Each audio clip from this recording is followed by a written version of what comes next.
मी जाणार होतो रावसाहेब, पण ते आनंदात होतो. मला आणि बायकोला दोघांना बोलवलं होतं. लय आनंदात होतो. बायकोन 2 ड्रेस मला शिवलं होतं.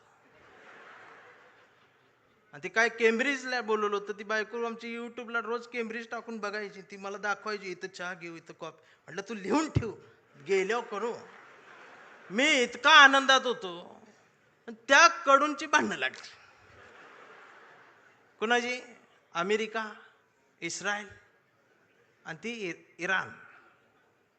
आणि माझा दौरा रद्द. इमानच उडत नाही म्हणे. मी अजून काळा पडलो. बर, भांडणं त्यांची आणि दंगा इथं. या सोशल मीडिया बघते, बघ आता अमेरिका असं करणार, इराण असं करणार, आता ट्रम्प काय गो बसतोय का, आमचं बी गेलंय, हे आलंय ते आलंय. 15 दिवस यांनी दंगा केला. जेव्हा यांच्या घरातला गॅस संपला,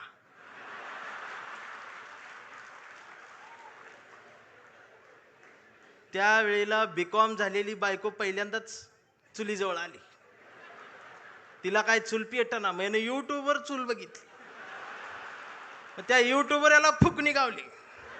ह्यानं तिला फुकणी दिली. म्हटलं फुकाय, तर ती डोळ्यातनं बघायला लागली.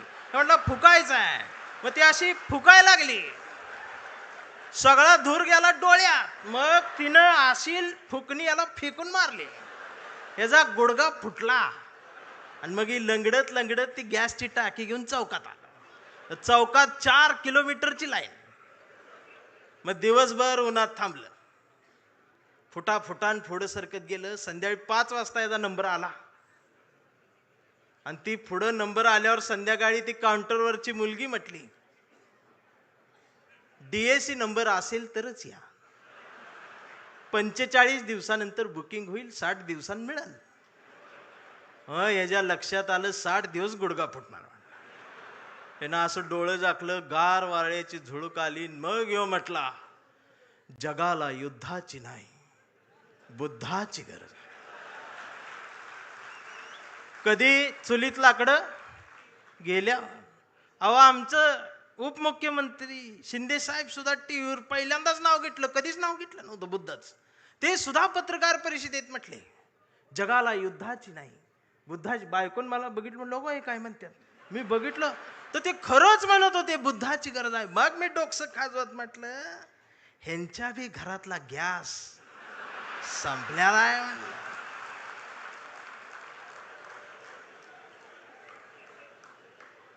साधना आहे. अहो, काय चालले काय? त्यावेळेला तुम्हाला आमच्या आठवणी येतील.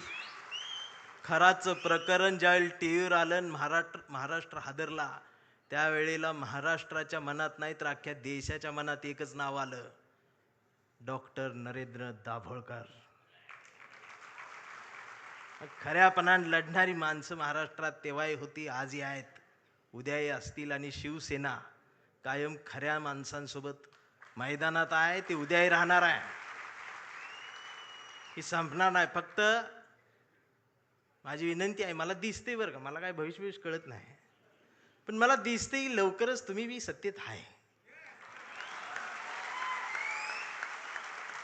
फक्त माझी विनंती साहेब एवढीच आहे, जेवढी गेले ती त्यातलं परत यायला बघत्याल. अजिबात नाही घ्यायची.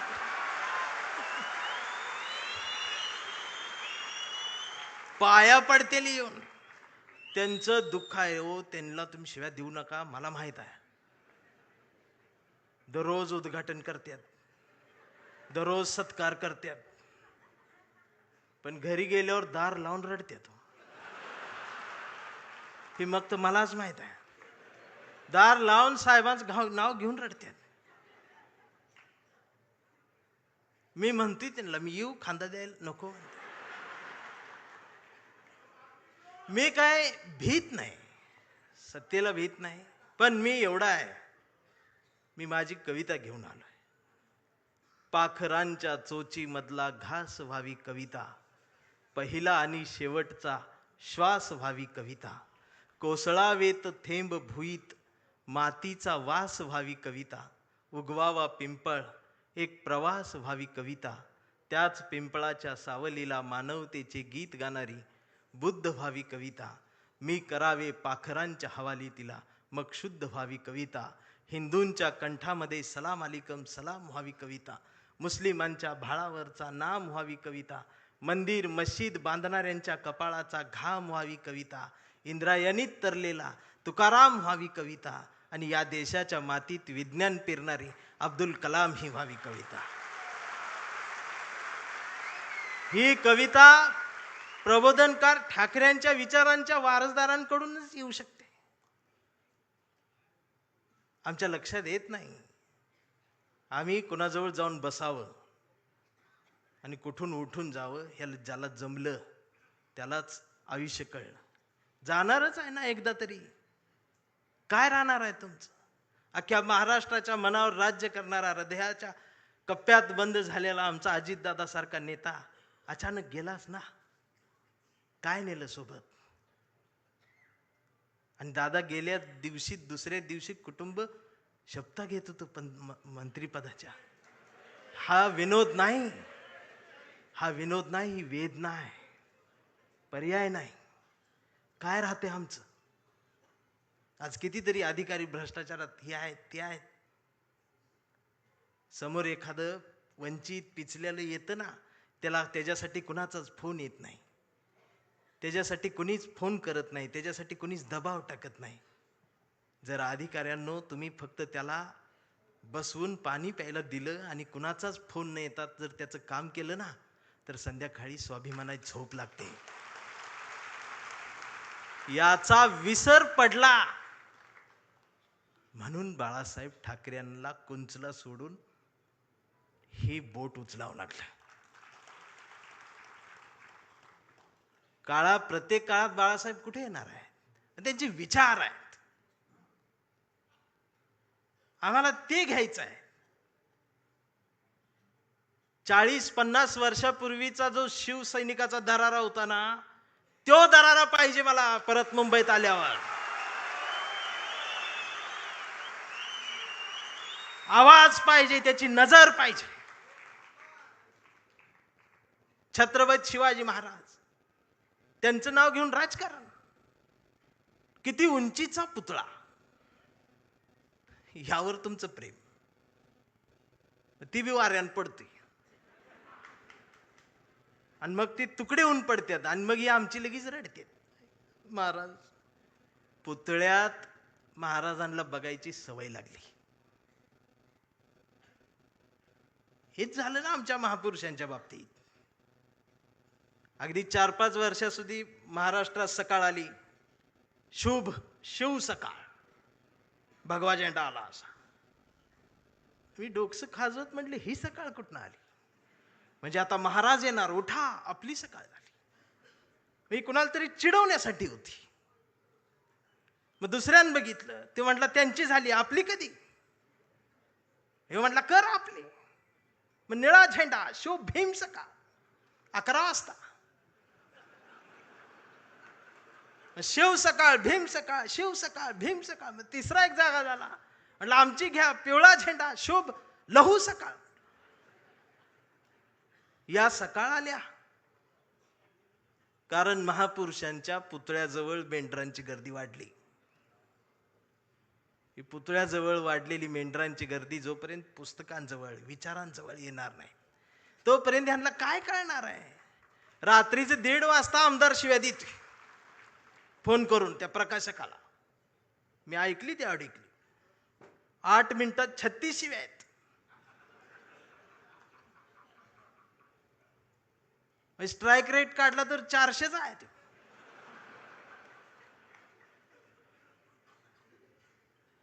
मला त्याचं वाईट नाही वाटलं, पण त्यांच्या घरी त्यांच्या मिसेस आहेत, आई आहे, मुलगी आहे, ही नीट बोलत असेल. आणि बाळासाहेब असते तर मातोश्रीवर बोलवून 400च्या स्ट्राईक रेट ना. बाळासाहेब नसले काय झालं? तुमच्या मनगटात तो विचार आहे ना, तो स्वाभिमान जिवंतच ठेवा. एक गरज आहे. आणि खरं सांगू आदित्य दादा, गावगाड्यावर, शहराच्या चौकात, झोपड्यांमध्ये एक हुंदका आहे, एक हंबरडा आहे, जो राम कृष्ण हरी माऊली म्हणत एखाद्या नव्या ठाकरेची वाट बघत बसलाय.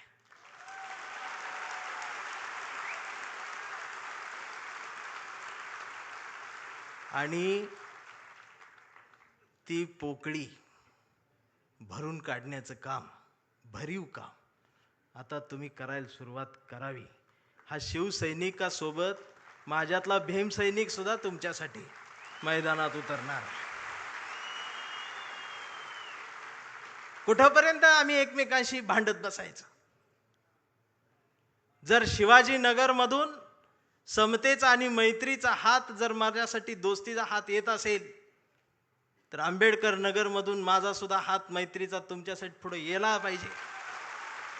आणि हा देश संविधानाचा आहे ना, मी हिरव्यांचा आहे, निळ्याचा आहे, ना मी भगव्याचा आहे. मी भगव्याचा आहे. कुठल्या भगव्याचा? मी वारकऱ्यांच्या भगव्याचा आहे. मी बाळासाहेबांनी शिवसैनिकांच्या हातात जो भगवा दिलाय, मी त्या भगव्याचा आहे. मी तो भगवा घेऊन आलोय, पण त्याच्या सोबत मी या देशाचा तिरंगा सुद्धा आज घेऊन आलोय. आणि मला काय करायचं ते करा. या देशाच्या संविधानाला आणि तिरंग्याला जरी साधं नख लागायचा प्रयत्न जर कोणी केला, तर माझा ह्यो काळा रंग तुमच्यात मिसळून जाईल. आता ही भाषाच कळत नाही यांना, वैचारिकपणच राहिलं नाही. राऊत साहेब लगेच मारतेत, अंगावरच येते, शाईच टाकायला येते शाई. परवा एका कार्यक्रम सुरू करायच्या आधी ती DYSP माझ्याकडे आली, म्हटले भाषण करू नका. म्हटलं काय झालं? काही संघटना तुमच्यावर शाई टाकायला. मी म्हटलं मी लय लांब आलोय, करू देते. बाजूला ते कॉन्स्टेबल बघत होत माझ्यावर, ते हसायला लागलं मला बघून. म्हटलं काय झालं, का हसताय? तर म्हटले तुमचं तोंड काळ करणार आहे. मी म्हटलं साहेब बोलू दे 2 मिनिटं. तर ते म्हटले तुमच्या रिस्कवर बोलणार का? मी म्हटलं अहो आम्ही जन्माला येतानाच आमच्या रिस्कवर आलोय.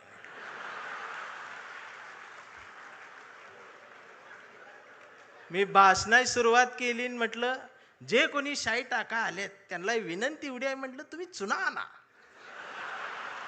अजून काय काळ करणार. हे जी घसरण झाली आमच्या शहाणपणाची, मी या मराठी मातीचा सांगावा घेऊन आलोय तुमच्यासाठी की तुमची गरज महाराष्ट्राला आहे. आणि महाराष्ट्र फक्त तुमचा आहे. मी आता जास्त वेळ घेणार नाही, कारण आता डरकाळ्या ऐकायच्या आहेत.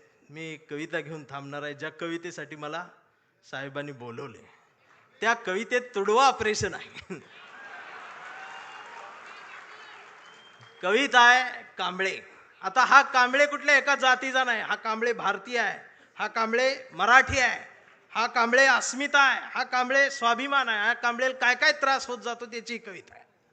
हा कांबळे शेंडीतून जानव्यातून मुक्त येऊन प्रबोधनकारांच्या जवळ आलेला आहे, फुलेशाह आंबेडकरांच्या जवळ आला, असा हा स्वाभिमानी आहे. की आमचा कांबळे लय हुशार, हे कधीच नाही रडला, नुसताच कांडला करून. कांबळे शाळेत गेला, मास्तरनं फळ्यावर सरस्वती काढली. कांबळे शाळेत गेला, मास्तरनं फळ्यावर सरस्वती काढली, पण कांबळेनं पाटीवर सावित्री काढली. मग मास्तरनं चिडून कांबळेला असा तुडवला, असा तुडवला, असा तुडवला, पण कांबळे नाही रडला, नुसताच कांडला करून. कांबळे वयात आला, विशीत आला, मिशीत आला, कांबळे गुलाबी झाला आणि तिच्या प्रेमात पडला. मग तिनं विचारली त्याची जात. मग तिनं विचारली त्याची जात. कांबळे म्हणाला, वेडे, मी माणूस, माणूस माझी जात, प्रेमात कसली आली जात. मग माणूस माझी जात म्हटल्यावर तिनं बरोबर ओळखली जात. मग तिनं बी कांबळेला असाच तुडवला, असाच तुडवला. पण कांबळे बी हुशार, नाही रडला, नुसताच काढला हा करून. कांबळेचं लग्न ठरलं. घरचे म्हणाले, मुहूर्त पहा. कांबळे म्हटला, पटत नाही, प्रबोधनकार वाचा. नातेवाईक म्हणले, सत्यनारायण. कांबळे म्हटला, जमत नाही, फुले वाचा. भावकी म्हटली, जागरण गोंधळ, बोकाट तरी कापा. कांबळे म्हटला, पटतच नाही, गाडगे बाबा वाचा. मग घरच्यांनीच दार लावून कांबळेला असाच तुडवला, असाच तुडवला. पण कांबळे बी हुशार, नाही रडला, नुसताच काढला हा. इथं कोण शाई वगैरे लावा आले का? चुना ना. मग कांबळे अशा चळवळीत आला. सगळ्या चळवळी अशा गट तट फुटून बिटून गेले. कांबळेला वाईट वाटलं. कांबळे सगळ्यांना वाटला, सगळ्यांनी एकत्रित या, एकत्रित या, देश समजून घ्या, महाराष्ट्र समजून घ्या. दिवसभर बोंबलत राहिला. मग संध्याकाळी सगळे एकत्रित आले आणि एकत्रित येऊन आपल्याच कांबळेला, आपल्याच लोकांनी असाच तुडवला, असाच तुडवला. पण कांबळे बी हुशार, नाही रडला, नुसताच काढला. आणि आता कांबळे शिवसैनिक झाला.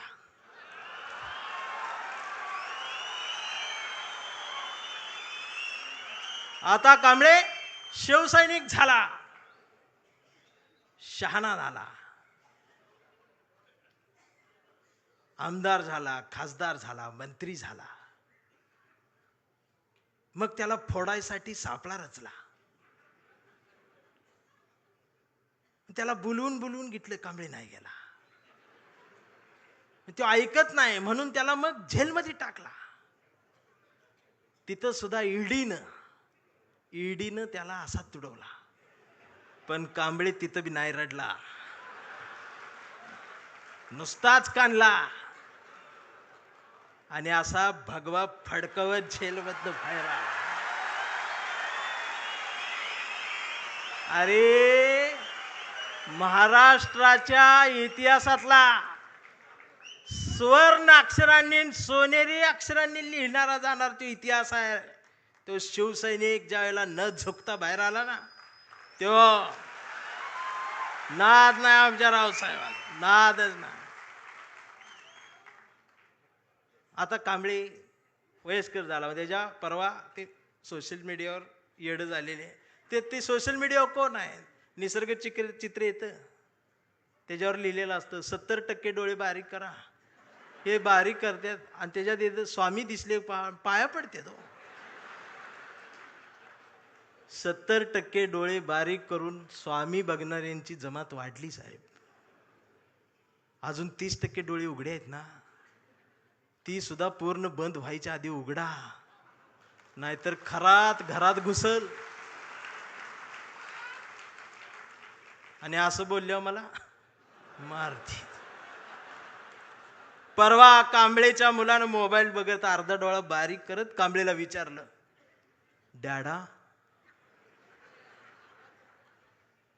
महाराष्ट्र म्हणजे काय डॅडा? स्वाभिमान म्हणजे काय डॅडा? प्रबोधनकार ठाकरे कोण होते डॅडा? फुले शाहू आंबेडकर कोण डॅडा?